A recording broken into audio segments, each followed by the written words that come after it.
সিএনএর খবরের জের শুরু নদী বাঁধ সংস্কারে তৎপরতা। উত্তর 24 পরগনার হিঙ্গলগঞ্জে 13 নম্বর সান্ডালের বিল এলাকায় রায়মঙ্গল নদীর বাঁধে ধস নেমেছিল।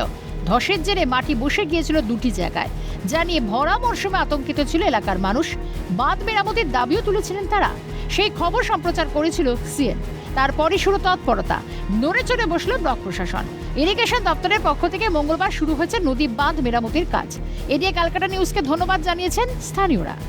প্রশাসনের তরফ থেকেই এসেছিল, এখানে বিডিও অফিস বা লোকাল পঞ্চায়েত এসেছিল। আমাদের যে গভীর নিম্নচাপের সৃষ্টি হয়েছে তার তরফে আমাদের 13 নম্বর স্যান্ডেল বিলের সুইচ গেটে এখানে ভাঙন দেখা গেছে এবং প্রশাসনের তরফ থেকে আসার পর থেকে আমাদের সবাই একটু নড়ে চড়ে বসেছে এবং কাজ শুরু হয়েছে। খুব তাড়াতাড়ি কাজটা কমপ্লিট হবে। ধন্যবাদ জানাই কলকাতা নিউজকে আমাদের এখানকার একটা খবর প্রচার করার জন্য, যে তার সুবাদে আমাদের কাজটা কমপ্লিট হচ্ছে। পাশে একটা ভাঙন সৃষ্টি হয়েছিল, যার কারণে মোটামুটি 30-40 ফুট মতো ভেঙে ধস নেমে পড়ে গেছিলো।